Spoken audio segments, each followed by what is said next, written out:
নমস্কার। পশ্চিমবঙ্গ সমগ্র শিক্ষা মিশন বিদ্যালয় শিক্ষা বিভাগ পশ্চিমবঙ্গ সরকারের উদ্যোগে বাংলার শিক্ষা ক্লাসরুম 2024-এ সকলকে স্বাগত। আমি শ্রী জ্যোতির্ময় মণ্ডল, সহশিক্ষক BT road government sponsored high school. আজ দশম শ্রেণীর আলোর অংশটি আমরা পড়ব। প্রথমে আমরা দেখব যে আলো যে তলে এসে পড়ে সেই তলটা কেমন হয়। আমরা ক্লাস 7-এ দেখেছি সমতল হতে পারে, বক্রতল হতে পারে এবং সেখানে আলো রশ্মি এসে প্রতিফলিত হয়। এই প্রতিফলক তল হিসেবে আমরা দর্পণ আমরা জানি। তা সমতল দর্পণ সম্পর্কে আমরা ক্লাস 7-এ আমরা শিখেছি। আমরা আজ অন্য প্রকার দর্পণ, যেটাকে বলা গোলীয় দর্পণ সম্পর্কে আমরা জানব। গোলীয় দর্পণ বিষয়টা কি না, গোলীয় দর্পণ হচ্ছে এমন এক প্রকার দর্পণ যে দর্পণের প্রতিফলক তলটি হবে একটা গোলীয় অংশ। তাহলে আমরা এখন দেখি যে গোলীয় দর্পণের আলোর প্রতিফলন, সেই গোলীয় দর্পণের আলোর প্রতিফলন অংশ আমরা এখন দেখব। গোলীয় দর্পণকে দুটো ভাগে ভাগ করা যেতে পারে। একটাকে বলা হয় অবতল দর্পণ আর একটা উত্তল দর্পণ। ইংলিশটা জেনে রাখা ভালো যে কনকেভ মিরর, কনভেক্স মিরর। অবতল দর্পণের চিত্র পাশে আছে। এই অবতল দর্পণের ভিতরের দিকে যে অংশটা আছে দেখতে পাচ্ছ, এই ভিতরের অংশটি হচ্ছে প্রতিফলক তল হিসেবে কাজ করে এবং উত্তল দর্পণের বাইরের যে অংশটা, এই বাইরের অংশটা হচ্ছে প্রতিফলক তল হিসেবে কাজ করে। নেক্সট আমরা দেখছি যে কয়েকটা সংজ্ঞা আমরা এখন জানবো। দর্পণ সংক্রান্ত কয়েকটা সংজ্ঞা না জানলে আমরা ভালো বুঝতে পারবো না। বক্রতা কেন্দ্র কি না, কোনো গোলীয় দর্পণ যে গোলকের অংশ তার কেন্দ্রকে ওই দর্পণের বক্রতা কেন্দ্র বলা হয়।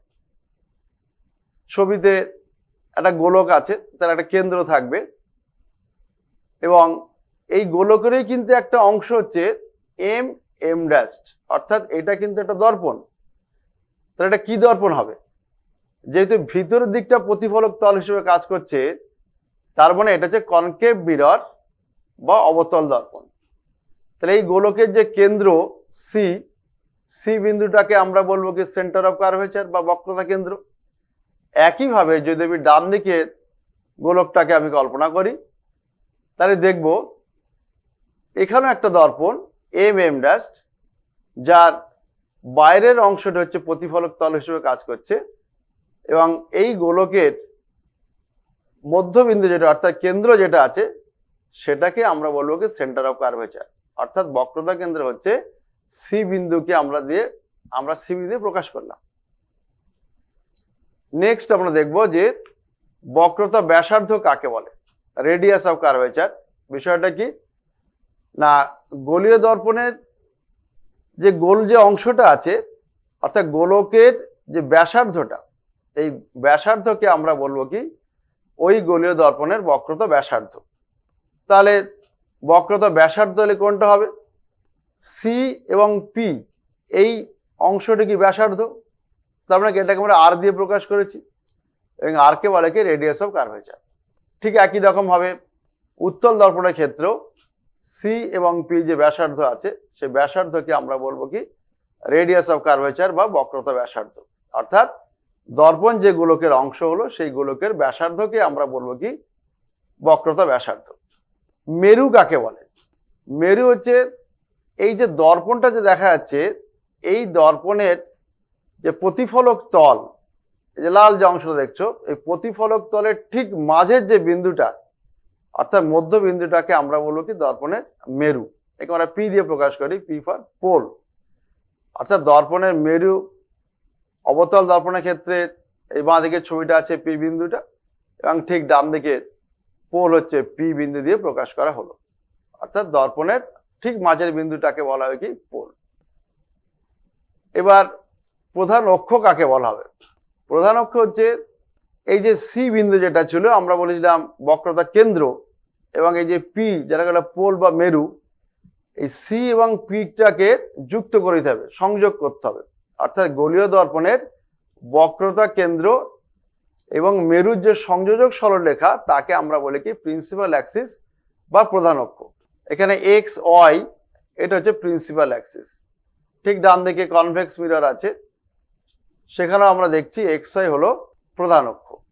নেক্সট আছে অবতল দর্পণের মুখ্য ফোকাস কাকে বলা হয়?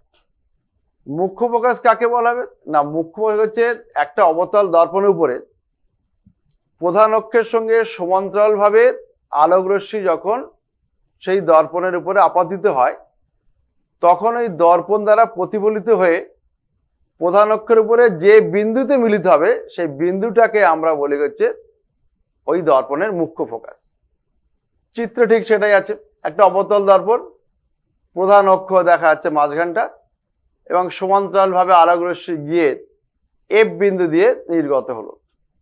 একই রকম ভাবে প্রধান অক্ষের নিচের যে অংশটা, সেখানে আপাদিত রশ্মি অবতল দর্পণের উপরে এসে পড়লো এবং এফ বিন্দু দিয়ে প্রতিফলিত হয়ে বেরিয়ে গেল।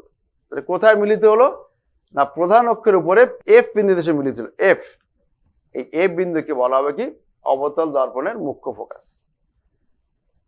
একইভাবে উত্তল দর্পণের মুখ্য ফোকাস বিষয়টা কি, এখানে কিন্তু একই রকম বিষয়, যে উত্তল দর্পণে যখন আলোকরশ্মি এসে আপাদিত হলো প্রধান অক্ষের সঙ্গে সমান্তরালভাবে, তখন প্রতিফলিত রশ্মি পিছন দিকে কিন্তু বর্ধিত হয়ে গেল, অর্থাৎ পিছন দিকে ছড়িয়ে পড়লো।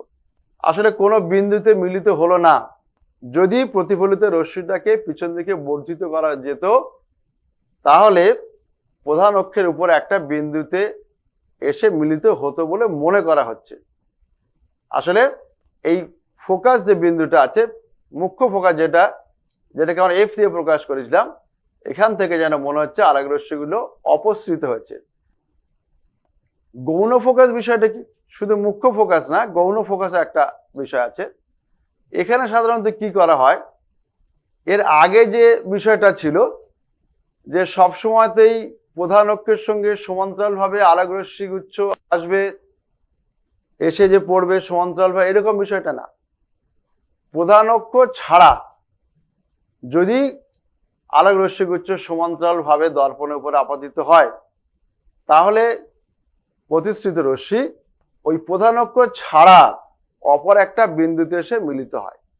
তাহলে কি বললাম, যে প্রধান অক্ষ ছাড়া যদি আলোকরশ্মি গুচ্ছ সমান্তরালভাবে কোনো দর্পণে এসে আপতিত হয়, তাহলে প্রতিফলনের পর ওই দর্পণ দ্বারা প্রতিফলনের পর প্রধান অক্ষ ছাড়া অন্য একটা বিন্দুতে কিন্তু মিলিত হতে পারে, বা অন্য কোনো বিন্দু থেকে অপসৃত হচ্ছে বলে মনে করা যেতে পারে। দুই রকম বললাম। প্রথম ক্ষেত্রে বললাম যে মিলিত হয় প্রধান অক্ষ ছাড়া অপর একটা বিন্দুতে, সেটা কিন্তু অবতল দর্পণের ক্ষেত্রে হয়। কিন্তু উত্তল দর্পণের ক্ষেত্রে সত্যি সত্যি কোথাও মিলিত হলো না, কিন্তু মনে হচ্ছে একটা বিন্দু থেকে অপসৃত হয়। যে ছবিটা আছে এখানে একটা অবতল দর্পণের চিত্র দেখানো হয়েছে। এখানে দেখা যাচ্ছে যে সমান্তরাল রশ্মি গুচ্ছ একটু আনতভাবে একটু কোণে অবতল দর্পণের উপর এসে পড়লো এবং এখানে একটা বিন্দুতে দেখা যাচ্ছে মিলিত হলো। তাহলে এটা কিন্তু হচ্ছে গৌণ ফোকাস, সেকেন্ডারি ফোকাস। এবং যদি আমি আলোক রশ্মি গুচ্ছ আপাতিত রশ্মি নিচের থেকে ফেলতাম, তাহলে হয়তো প্রতিফলিত হয়ে উপরে কোনো বিন্দুতে এসে মিলিত হতো। অর্থাৎ গৌণ ফোকাস যে কোনো জায়গায় গঠিত হতে পারছে। প্রধান অক্ষ ছাড়া প্রধান অক্ষের উপরে, এই যে উপরে অংশ বা নিচের অংশ, এখানে কিন্তু গৌণ ফোকাস গঠিত হতে পারে। অর্থাৎ মুখ্য ফোকাসের সংখ্যা একটা হয়, কিন্তু গৌণ ফোকাসের সংখ্যা অনেকগুলো হতে পারে। আমরা যেমন কোণে আলোক রশ্মিকে আপতিত করব, সেইভাবে কিন্তু গৌণ ফোকাসের সংখ্যা অনেকগুলো হতে পারে। এবার ফোকাস দৈর্ঘ্য কাকে বলা হবে না, গোলীয় দর্পণের মেরু থেকে মুখ্য ফোকাস পর্যন্ত যে দূরত্ব, তাকে বলা হয় কি ফোকাস দৈর্ঘ্য। দুটো দর্পণ এখানে দেখানো হয়েছে, একটা হলো কনকেভ মিরর বা অবতল দর্পণ। দেখো এফ এবং পি, পিটা কি ছিল মেরু, এফ কি ছিল ফোকাস বিন্দু, মুখ্য ফোকাস যেটা আমরা বলেছিলাম। তাহলে এফ থেকে পি যে দূরত্ব, তাকে বলে কি ফোকাল লেন্থ। একে আমরা স্মল এফ দিয়ে সেটাকে আমরা প্রকাশ করি। ঠিক একইভাবে কনভেক্স মিররের ক্ষেত্রে দেখছি যে ফোকাল লেন্থ কোথায়, এই বিন্দু যেটা অপসৃত হচ্ছিল যে বিন্দু থেকে মনে হয়, সেই এফ এবং দর্পণের যে মেরু, সেই দূরত্বটাকে আমরা বলবো কি ফোকাল লেন্থ বা ফোকাস দূরত্ব। এবার আমরা কি দেখছি যে গোলীয় দর্পণে অভিসারী রশ্মিগুচ্ছর প্রতিফলন, অর্থাৎ একটা দর্পণে যদি কিনা অভিসারী রশ্মিগুচ্ছ এসে আপতিত হয় তাহলে কি কি ঘটনা ঘটতে পারে। আমি সাধারণ দুটো দর্পণকে এখানে দেখেছি, একটা হচ্ছে অবতল দর্পণ আর একটা হচ্ছে উত্তল দর্পণ। অবতল দর্পণ MM2, এখানে কি হলো, আলোক রশ্মি আপতিত হয়ে দর্পণে এসে পড়লো এবং প্রতিফলিত হয়ে প্রধান অক্ষের উপরে আই বিন্দুতে আসলো। ঠিক নিচের থেকে ঠিক একইভাবে অভিসারী রশ্মিগুচ্ছগুলো আপতিত হলো অবতল দর্পণে এবং আই বিন্দু থেকে নির্গত হবে। আলটিমেটলি কি হলো, অভিসারী রশ্মিগুচ্ছ অবতল দর্পণে আপতিত হয়ে প্রধান অক্ষের উপরে আই বিন্দুতে এসে পরস্পর মিলিত হলো। যদি দেখা যায় যে মিলিত না হতো তাহলে কিন্তু ওরা এই যে ডটেড লাইন দেওয়া আছে ও বিন্দুতে মিলিত হতো, কিন্তু দেখা যাচ্ছে এখানে একটা সদ্বিম্ব গঠন করলো। একইভাবে উত্তল দর্পণের ক্ষেত্রে আলোক রশ্মিগুচ্ছ অভিসারী রশ্মিগুচ্ছ আপতিত হলে কি হয়, তারাও কিন্তু আই বিন্দুতে এসে মিলিত হচ্ছে। যদি কিনা দর্পণ না থাকতো তাহলে তারা ও বিন্দুতে এসে মিলিত হতো, কিন্তু এখানে আই বিন্দুতে এসে তারা আলোক রশ্মিগুচ্ছ মিলিত হলো। অর্থাৎ গোলীয় দর্পণে অভিসারী রশ্মিগুচ্ছ প্রতিফলনটা আমরা জানলাম। এবার গোলীয় দর্পণে অপসারী রশ্মিগুচ্ছের প্রতিফলনটা কিভাবে হয় দেখে নিই। এখানে অবতল দর্পণের যদি অপসারী রশ্মিগুচ্ছ এসে আপতিত হয় তাহলে দেখা যাচ্ছে এফ বিন্দু দিয়ে নির্গত হচ্ছে, এখানে ঠিক তাই ও বি আপতিত রশ্মি আই বিন্দুতে এসে মিলিত হলো, আই বিন্দু যাচ্ছে, অর্থাৎ আই বিন্দুতে এসে এখানে মিলিত হলো। এফ বিন্দুতে না, এফ বিন্দু হচ্ছে ফোকাস বিন্দু, এফ বিন্দু দিয়ে যায় না, বক্রতা কেন্দ্র এবং ফোকাস বিন্দুর মাঝে কোনো একটা অংশ আই বিন্দুতে এসে মিলিত হচ্ছে। ঠিক ডান দিকে উত্তল দর্পণের ক্ষেত্রে আমরা দেখছি অপসারী রশ্মিগুচ্ছ আপতিত হয়ে উত্তল দর্পণের ক্ষেত্রে একটা বিন্দু থেকে অপসৃত হচ্ছে বলে আমরা মনে করতে পারি। অবতল দর্পণ কর্তৃক প্রতিবিম্ব গঠনের কি নিয়ম আছে না, অবতল দর্পণের কয়েকটা নিয়ম আমরা জানবো। যখন আলোক রশ্মি আপতিত হয় তখন কিভাবে তারা আবার নির্গত হয় বা প্রতিফলিত হয়। প্রথম যে ছবিটা আছে, যে আলোক রশ্মি বক্রতা কেন্দ্র দিয়ে এসে দর্পণে এসে পড়লো, তাহলে দেখো যে যে সোজা আলোক রশ্মি গেল ঠিক সেই সোজাই কিন্তু প্রতিফলিত হয়ে গেল, অর্থাৎ লম্ব আপতনের মতো ঘটনা ঘটছে। এবার পরের ছবিটা দেখছি, আলোক রশ্মিগুচ্ছ মেরুতে এসে আপতিত হলো, আবার মেরু থেকে প্রতিফলিত হয়ে গেল। এক্ষেত্রে আপতন কোণ এবং প্রতিফলন কোণ কিন্তু দুটো সমান, তাহলে আই আপতন কোণ আর কে আমরা বলি প্রতিফলন কোণ, অর্থাৎ আপতন কোণ এবং প্রতিফলন কোণ হচ্ছে এক্ষেত্রে সমান হয়। তৃতীয় যে ছবিটা আছে, এফ বিন্দু দিয়ে আলোক রশ্মি এসে আপতিত হলো অবতল দর্পণে, তাহলে ফোকাস বিন্দু দিয়ে যদি আলোক রশ্মি আপতিত হয় তাহলে প্রধান অক্ষের সঙ্গে সমান্তরাল ভাবে আলোক রশ্মি নির্গত হবে। এবং যদি প্রধান অক্ষের সাথে আলোক রশ্মি সমান্তরাল ভাবে অবতল দর্পণে এসে আপতিত হয় তাহলে এফ বিন্দু থেকে নির্গত হবে। অর্থাৎ এই কটা নিয়ম আমাদেরকে জানতে হবে, এরপরে আমরা যে প্রমাণ বা ব্যাখ্যাগুলো করব তাহলে এই নিয়মগুলো আমার খুব দরকার হবে। এবার দেখি উপাক্ষীয় রশ্মি কাকে বলা হয়। উপাক্ষীয় রশ্মি হচ্ছে এমন এক প্রকার রশ্মি যেটা কিনা দর্পণের ঠিক মেরু বা পোল খুব নিকটবর্তী অংশে আপতিত হয় এবং প্রধান অক্ষের সঙ্গে নতিও কিন্তু খুব কম হয়। এখানে যে ছবিটা আছে দেখে একদম দূরের যে রশ্মিগুলো আছে সেটাকে প্রান্তিক রশ্মি বলা হচ্ছে, একদম দূরের, এগুলো কিন্তু না। এই যে মাঝখানটা কি প্রধান অক্ষ, তা সেখানে এই প্রধান অক্ষ যেটা আছে তার সঙ্গে খুব কাছাকাছি যে রশ্মি দুটো আছে সেই দুটোকে আমরা বলি কি উপাক্ষীয় রশ্মি। অর্থাৎ উপাক্ষীয় রশ্মি প্রধান অক্ষের খুব নিকটবর্তী অংশ আপতিত হলো এবং তার নতি খুব কম হলে তাকে আমরা বলি কি উপাক্ষীয় রশ্মি। এই উপাক্ষীয় রশ্মির ক্ষেত্রে ফোকাস দৈর্ঘ্য এবং বক্রতা ব্যাসার্ধের মধ্যে আমরা সম্পর্ক নির্ণয় করব। বাঁদিকে অবতল দর্পণের চিত্র এবং উত্তল দর্পণের চিত্রও আছে নিচে। এখানে এ বি আপতিত রশ্মি এবং বি আর প্রতিফলিত রশ্মি। আঁকার সময় কয়েকটা জিনিস খেয়াল করো। প্রথম থেকে দেখবে লাইটে একটা ডিরেকশন থাকে, একটা অভিমুখ থাকে। তাহলে আমাদের আপাতিত রশ্মি হচ্ছে এ বি, প্রতিফলিত রশ্মি হচ্ছে বি আর। এবার এই এম এম ড্যাশ দর্পণের উপরে এসে পড়লো, আমরা বি সি যেটা আছে এটা লম্ব টানা হলো। তাহলে লম্বের সঙ্গে আপতিত রশ্মি যে কোণ উৎপন্ন করে তাকে বলে কি আপতন কোণ। অর্থাৎ আপতন কোণ কোনটা? কোণ এ বি সি, এটাকে আই দিয়ে আমি ডিনোট করলাম। একই রকম ভাবে এই অভিলম্বের সঙ্গে প্রতিফলিত রশ্মি যে কোণ উৎপন্ন করলো তাকে আমরা বলি কি প্রতিফলন কোণ। তার এখানে প্রতিফলন কোণটা বি বিন্দুতে সে মিলিত হলো, তারপর কি সি বি এফ। তাহলে প্রতিফলন কোণ হচ্ছে সি বি এফ, একে আর দিয়ে প্রকাশ করা হলো। এটাকে আমরা প্রতিফলনের সূত্র অনুসারে জানি যে আপতন কোণ এবং প্রতিফলন কোণ সমান হয়, অর্থাৎ সিবিএফ সমান হবে কোণ এ বি সি। আবার চিত্রে এই যে এ বি সি যে আই যে কোণটা আছে ঠিক তার একান্তর কোণ হচ্ছে বিসিএফ। যেহেতু এ বি যে আপতিত রশ্মি এই প্রধান অক্ষের সঙ্গে সমান্তরাল ভাবে আপতিত হয়েছে, তার মানে কি দুটো একান্তর কোণ, এই একান্তর কোণ দুটো সমান হবে। অর্থাৎ কোণ এ বি সি এই আই কোণটা আর বিসিএফ এই কোণ দুটো সমান। তার মানে দুটো কোণ যদি সমান হয় কোন একটা ত্রিভুজের, ত্রিভুজটা কি নাম? বিসিএফ। তাহলে সমদ্বিবাহু ত্রিভুজ হলো এবং বিপরীত বাহু দুটো সমান। এই সমদ্বিবাহু ত্রিভুজের ক্ষেত্রে আমরা দেখলাম কোন বাহু দুটো সমান হচ্ছে না, এই কোণের বিপরীত বাহু কোনটা? বিএফ। আর এই যে আর কোণ তার বিপরীত বাহু কোনটা? সিএফ। তার মানে কি বিএফ এবং সিএফ হচ্ছে সমান।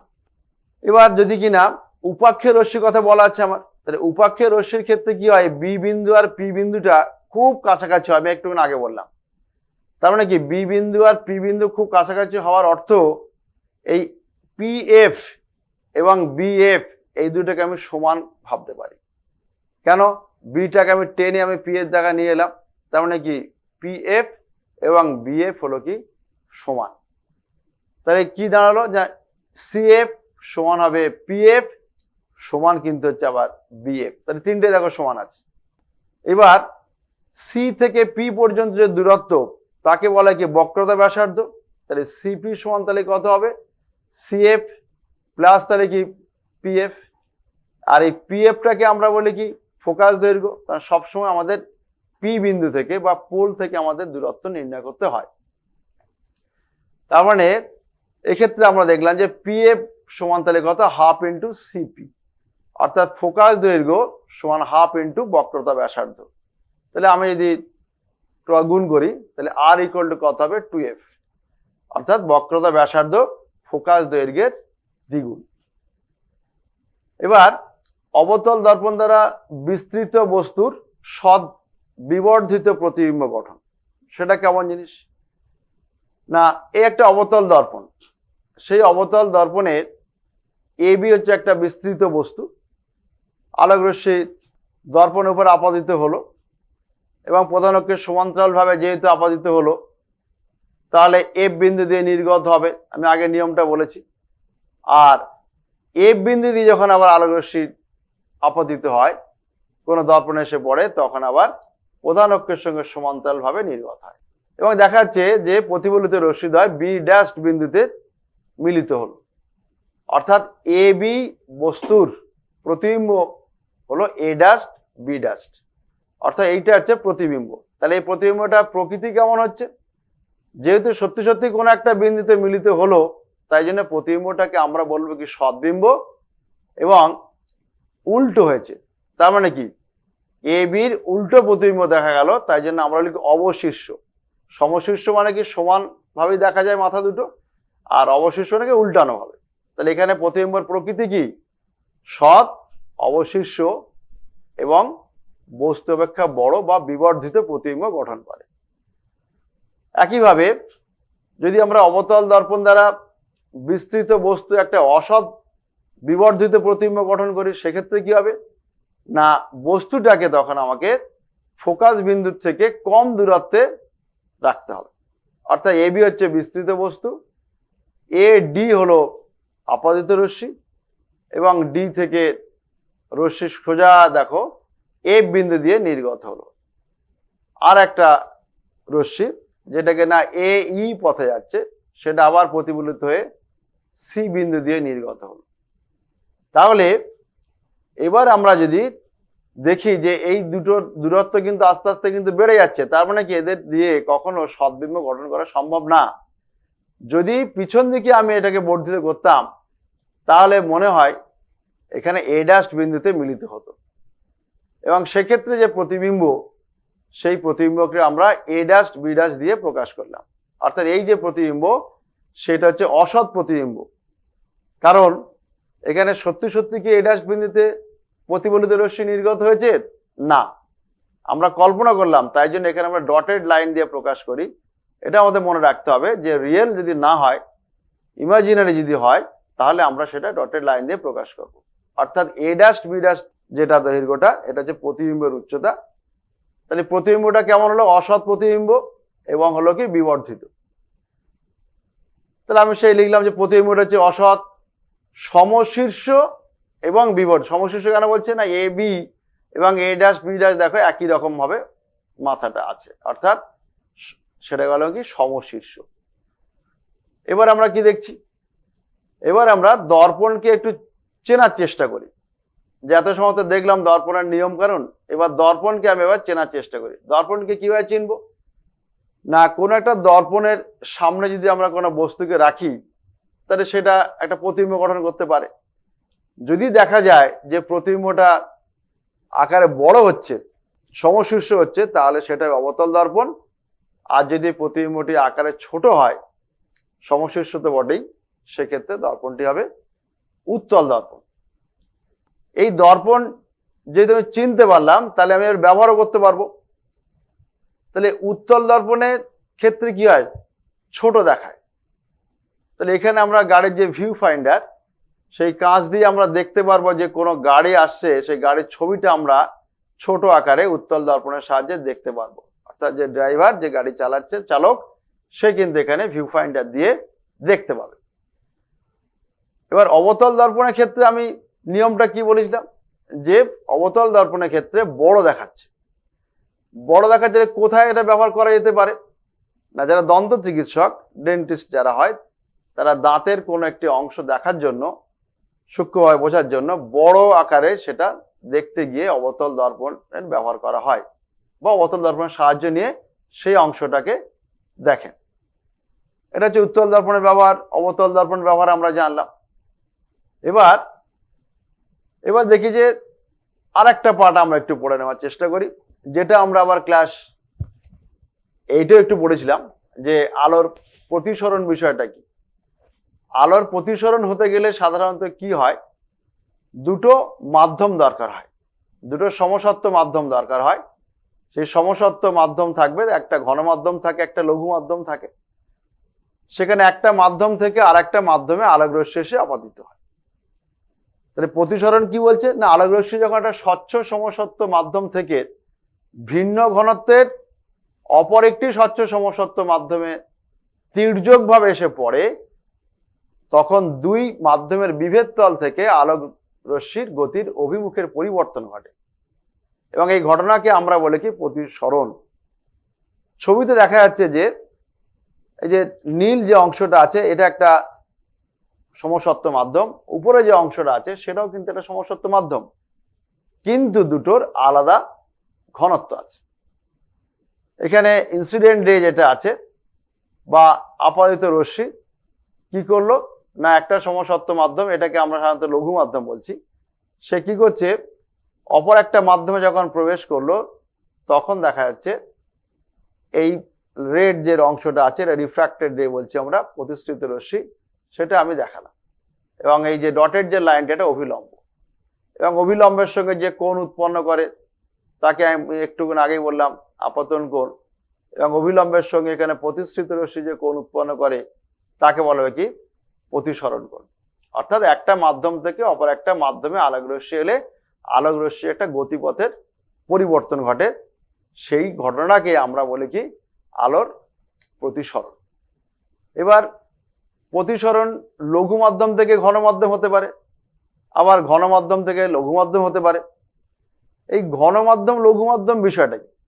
ঘনমাধ্যম বলতে সাধারণত প্রতিসরাঙ্কের মানটা একটু বেশি হয়, আর লঘু মাধ্যমের ক্ষেত্রে প্রতিসরাঙ্কের মান কম হয়। তো এখানে আমি প্রথম যে ছবিটা আছে, লঘু মাধ্যম থেকে ঘন মাধ্যমে আলোক রশ্মি আপাদিত হয়েছে এ ও পথে এবং ও বি পথে প্রতিষ্ঠিত হলো। এখানে আই আপতন কোণ আর প্রতিসরণ কোণ। যদি কিনা ঘনত্ব একই থাকতো তাহলে কিন্তু আলোক রশ্মি এ ও সি সোজা বেরিয়ে আসতো, অর্থাৎ ওসি পথে বেরিয়ে আসতো। কিন্তু লঘু মাধ্যম থেকে যখন ঘন মাধ্যমে আলোক রশ্মি এসে প্রবেশ করলো, তখন অভিলম্বের দিকে একটু সরে এলো, অর্থাৎ আপতন কোণ এক্ষেত্রে বড়, প্রতিসরণ কোণ এক্ষেত্রে ছোট। কতটা পরিমাণ সরে এলো? না, ডেল্টা পরিমাণ সরে, যে ডেল্টা দিয়ে আমি প্রকাশ করলাম। অর্থাৎ যে সোজা আলোক রশ্মি যাওয়ার কথা ছিল সেই সোজা না গিয়ে যে পথে এলো বা কতটা সরে গেল, ডেভিয়েশন কতটা হলো, সেই কোণটাকে আমরা বলি কি কৌণিক চ্যুতি বা অ্যাঙ্গেল অফ ডেভিয়েশন। সেই কৌণিক চ্যুতিকে ডেল্টা দিয়ে প্রকাশ করলাম, তাহলে ডেল্টা সমান কত হবে? আই মাইনাস আর। এখানে একটা প্রশ্ন আছে যে লঘু মাধ্যম থেকে যখন আলোক রশ্মি ঘন মাধ্যমে প্রবেশ করলো তখন কেন অভিলম্বের দিকে সরে এলো? আমি প্রথমেই একবার বললাম যে লঘু মাধ্যমের প্রতিসরাঙ্ক একটু কম, কিন্তু ঘন মাধ্যমের প্রতিসরাঙ্কের মানটা বেশি হয়। সেটা যেমন কারণ, আবার খুব সোজা একটা কারণ আছে যে লঘু মাধ্যম থেকে ঘন মাধ্যমে যখন আলোক রশ্মি এসে পড়বে তখন আলোর বেগটা কমে যায়। এই আলোর বেগ যদি কমে যায় তখনই সে অভিলম্বের দিকে সরে আসে। আবার একইভাবে যদি আমি ঘন মাধ্যম থেকে লঘু মাধ্যমে আলোক রশ্মি আপাদিত হচ্ছে এ পথে এবং ও বি পথে নির্গত হলো, প্রতিষ্ঠিত হলো, তাহলে এখানে ডেল্টার মানটা কত হচ্ছে? না, আর মাইনাস আই। কেন হলো আর মাইনাস আই? না, এখানে আপতন কোণের মানটা ছোট, প্রতিসরণ কোণের মানটা বড়, কারণ বিপরীত কোণ হিসেবে তোমরা দেখতে পাচ্ছ। তাহলে অ্যাঙ্গেল অফ ডেভিয়েশন ডেল্টা সেটা হলো আর মাইনাস আই। এক্ষেত্রে অভিলম্ব থেকে দূরে সরে এলো কেন? না, যখন কিনা ঘন মাধ্যম থেকে আলোক রশ্মি লঘু মাধ্যমে যখন প্রবেশ করলো তখন আলোর বেগটা বেড়ে যায়। নেক্সট আমরা দেখি যে প্রতিসরণ জানলাম, তাহলে প্রতিসরণের সূত্র আমাদেরকে জানতে হবে। কি সূত্র আছে? না, আপতিত রশ্মি, প্রতিসৃত রশ্মি এবং আপতন বিন্দুতে দুই মাধ্যমের বিভেদ তলের উপরে অঙ্কিত অভিলম্ব একই সমতলে থাকে, এটা প্রথম সূত্র। এবং দ্বিতীয় যে সূত্র আছে যে দুটো নির্দিষ্ট মাধ্যম ও নির্দিষ্ট বর্ণের আলোক রশ্মির প্রতিসরণের ক্ষেত্রে আপতন কোণের সাইন ও প্রতিসরণ কোণের সাইনের অনুপাত হয় ধ্রুবক। এই দ্বিতীয় সূত্রে যে ধ্রুবক সেটা আমরা মিউ দিয়ে প্রকাশ করি, অর্থাৎ সাইন আই বাই সাইন আর সেটা হলো ধ্রুবক। এই দ্বিতীয় সূত্রটাকে বলা হয় স্নেলের সূত্র। এবং আলোক রশ্মি যদি লম্বভাবে আপতিত হয় সেক্ষেত্রে কিন্তু স্নেলের সূত্র প্রযোজ্য হবে না। আসলে লম্বভাবে যখন আপতিত হয় তখন আয়ের মানটা তো 0 হয়ে যাবে, সেক্ষেত্রে মিউ এর মানটা থাকছে না, ফলে আমরা এই সূত্রটা প্রযোজ্য হবে না, বা স্নেলের সূত্র লম্ব আপাতনের ক্ষেত্রে প্রযোজ্য হয় না। এবার দেখবো যে এই যে মিউ যেটাকে বললাম, এই মিউ এর দুটো ব্যাপার আছে, দুটো ভাগ আছে। একটা যদি বলে আপেক্ষিক প্রতিসরাঙ্ক কাকে বলা হয় আর পরম প্রতিসরাঙ্ক কাকে বলা হয়। আপেক্ষিক প্রতিসরাঙ্ক মানে হচ্ছে যদি কিনা আলোক রশ্মি 1 নম্বর মাধ্যম থেকে 2 নম্বর মাধ্যমে ধরে এলো, সেক্ষেত্রে আমরা বলবো কি আপেক্ষিক, মানে একটা রেসপেক্টে আর একটা। আপতন কোণ আই, প্রতিসরণ কোণ বললাম আর যদি হয় তখন 1 মিউ 2 এইভাবে লেখা হয়, সেটা সমান কত হবে? সাইন আই বাই সাইন আর। অর্থাৎ এই ধ্রুবক যেটা আছে সেটাকে বলা হয় 1 নম্বর মাধ্যমের সাপেক্ষে 2 নম্বর মাধ্যমের প্রতিসরাঙ্ক বা আপেক্ষিক প্রতিসরাঙ্ক। কিন্তু পরম প্রতিসরাঙ্ক মানে কি? সেক্ষেত্রে আলো শূন্য মাধ্যম বা বাই মাধ্যমের সাপেক্ষে অন্য কোনো মাধ্যমে আসবে। অর্থাৎ পরম প্রতিসরাঙ্ক বলতে শূন্য বা বাই মাধ্যমের সাপেক্ষে ওই মাধ্যমের প্রতিসরাঙ্ককে বোঝায়। যেমন বায়ু সাপেক্ষে জলের প্রতিসরাঙ্ক 1.33। বিষয়টা কি? বিষয়টা হলো এরকম যে বায়ু সাপেক্ষে জলের প্রতিসরাঙ্ক মানে কি? মানে হচ্ছে বায়ু থেকে জলের মধ্যে আলোক রশ্মি প্রবেশ করলো, তাহলে বায়ু একটা স্বচ্ছ সমসত্ব মাধ্যম, জল একটা স্বচ্ছ সমসত্ব মাধ্যম, তাহলে বায়ু থেকে যখন জলের মধ্যে প্রবেশ করলো তখন যে প্রতিসরাঙ্ক হবে সেই প্রতিসরাঙ্ককে বলা হয় পরম প্রতিসরাঙ্ক। কিন্তু আপেক্ষিক যখন বলেছিলাম, আপেক্ষিকের সময় কিন্তু বিষয়টা 1 নম্বর মাধ্যম 2 নম্বর মাধ্যম মানে কি, মানে হচ্ছে এমন তো হতে পারে যে জল থেকে কাঁচের মধ্যে আলোক রশ্মি প্রবেশ করলো, তাহলে এখানে তো বায়ু নেই, অর্থাৎ জল একটা মাধ্যম, ধরো 1 নম্বর মাধ্যম, কাঁচে প্রবেশ করলো কাঁচ 2 নম্বর মাধ্যম, তখন সেটাকে আমরা বলি কি আপেক্ষিক প্রতিসরাঙ্ক বলি। যেমন একটা খুব ইম্পর্টেন্ট একটা ব্যাপার সবসময় আমাদের জানতে হয় যে কাঁচের পরম প্রতিসরাঙ্ক 1.5 বলতে কি বোঝায়। কাঁচের পরম প্রতিসরাঙ্ক, খেয়াল করছে পরম প্রতিসরাঙ্ক মানে আলোক রশ্মি কিন্তু বায়ু থেকে কাঁচের মধ্যে আসবে, যখন বায়ু থেকে কাঁচের মধ্যে আসলো তখন এই আপাতন কোণের সাইন এবং প্রতিসরণ কোণের সাইনের অনুপাত হবে কত 1.5, অর্থাৎ কাঁচের পরম প্রতিসরাঙ্ক 1.5 বলতে এটাই বোঝায়। এবার কাঁচের স্ল্যাবটা দেখি কেমন দেখতে হয়। কাঁচের স্ল্যাব হচ্ছে স্বচ্ছ সমসত্ব এবং কঠিন কাঁচ দিয়ে প্রস্তুত করা হয় একটা আয়ত ঘনাকৃতি এই কাঁচের স্ল্যাবটা, অর্থাৎ আয়ত ঘনাকৃতি অংশ হচ্ছে এই কাঁচের স্ল্যাবটা। কাঁচের স্ল্যাবের যে প্রতিসরক তল, সেই প্রতিসরক তল দুটো হয় মসৃণ, এই সাইডে দেখছো এগুলো এটা প্রতিসরক তল, সেগুলো হয় মসৃণ। এবং এর এই এখানে একটা খেয়াল করে দেখো, এই পাশে এই ডান দিকে দেখো 4টে অংশ থাকছে, যাকে বলে আমরা কি পার্শ্বতল, আর উপরে থাকবে আর নিচে থাকবে, তার মানে কি ভূমি, যেটা ভূমিটা মাঝে মাঝে অস্বচ্ছ থাকতে পারে।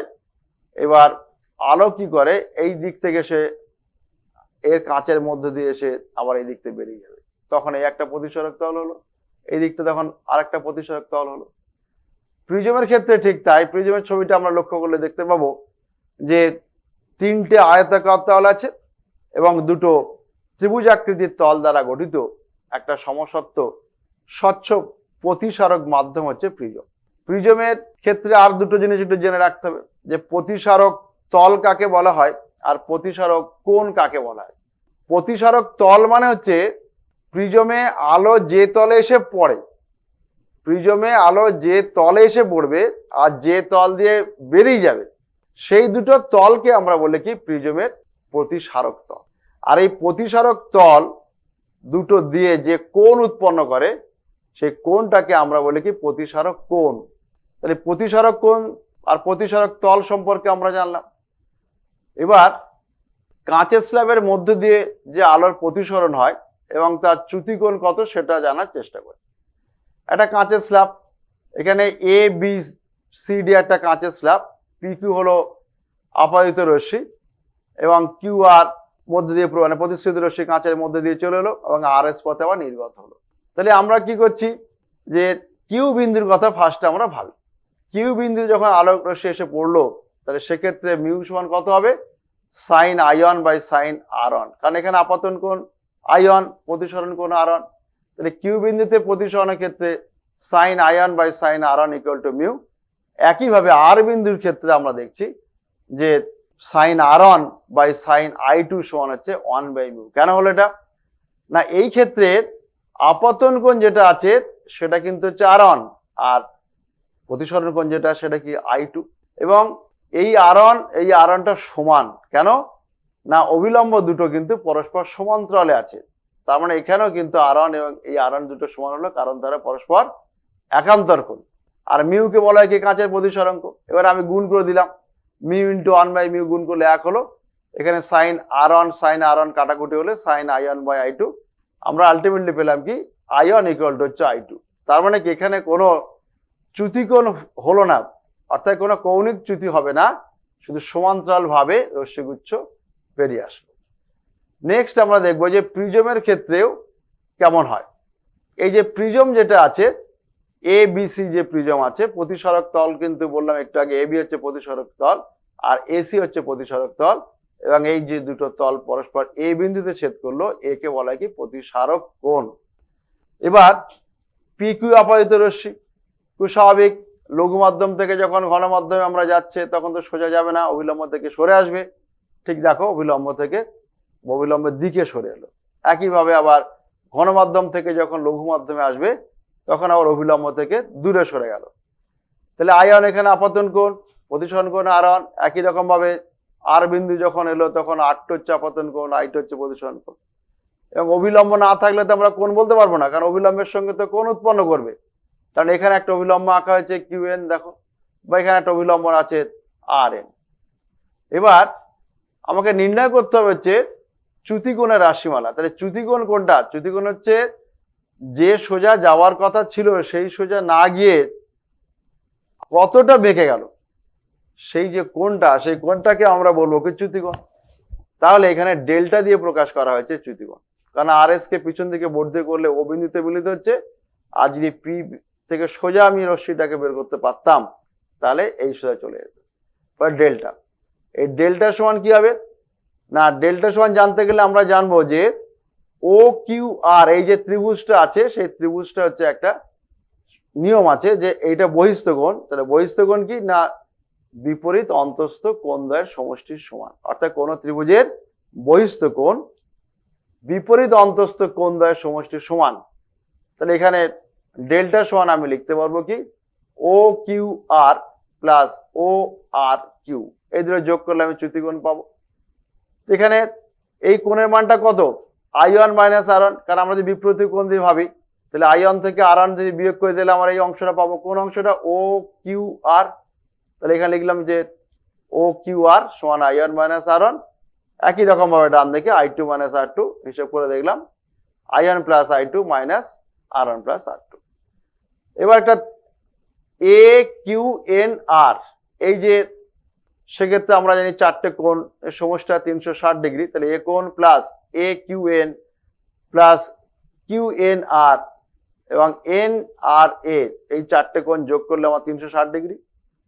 এবার যেহেতু লম্ব আছে তাহলে কিন্তু আমি AQN এই যে কোণটা সেটা আমি লিখতে পারবো কি AQN, মানে কোনটা এই AQN, সেই কোণের মান দেখো এখানে আমরা কত লিখলাম 90 ডিগ্রি, বা ARN সেটাও কিন্তু লিখলাম 90 ডিগ্রি।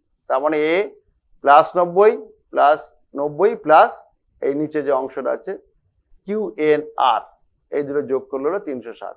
কি পেলাম আলটিমেটলি? A প্লাস এটা সমান হচ্ছে 180। এবার আমি যদি দুটো, একটা সমীকরণ এখানে পেলাম, আর একটা এখানে সমীকরণ আমি পেতে পারি QRN, এই যে ত্রিভুজটা আছে সেই ত্রিভুজটার ক্ষেত্রে দেখি তো একটা কি আছে, তিনটে কোণের সমষ্টি কত 180। তাহলে R1 plus R2 plus QNR, এই তিনটে অংশ যোগ করলে হবে 180। দুটো সমীকরণ তুলনা করে আমরা কি পাচ্ছি? A equal to R1 plus R2। এই মানটা আমি এবার চ্যুতিকোণ এখানে বসিয়ে দেবো। তাহলে চ্যুতিকোণ ডেল্টা সমান হবে I1 plus I2 minus A। এই হচ্ছে প্রিজমের মধ্যে দিয়ে যখন আলো প্রতিসরণ হয় তখন এই চ্যুতিকোণের মানটা আমরা এই রাশিমালাটা নির্ণয় করলাম। এবার এখান থেকে একটা অঙ্ক আমি দেখে নিই যে একটা প্রিজমের প্রধান ছেদ একটি সমবাহু ত্রিভুজ, ওই প্রিজমের একটি প্রতিসরক তলে 40 ডিগ্রি কোণে আনত একটি রশ্মি অন্য প্রতিসরক তল থেকে 50 ডিগ্রি কোণে নির্গত হলে চ্যুতিকোণ কত হবে? তা চ্যুতিকোণ রাশিমালা ডেল্টা সমান হয় I1 plus I2 minus A। তাহলে I1 কত আছে, একটা প্রতিসরক তলে কত কোণে আপাদিত হলো 40, তাহলে I1 equal to 40 degree, 50 degree কোণে নির্গত হলো, তাহলে I2 সমান 50 ডিগ্রি এখানে বসালাম। তাহলে A এর মানটা কিভাবে জানলাম না, প্রশ্নে দেওয়া আছে যে সমবাহু ত্রিভুজ, তাহলে সমবাহু ত্রিভুজের প্রত্যেকটা কোণের মান 60 ডিগ্রি হয়, তাহলে এর মান 60 ডিগ্রি, বলে এখান থেকে আমরা হিসেব করে দেখলাম চ্যুতিকোণের মান হলো কত 30 ডিগ্রি।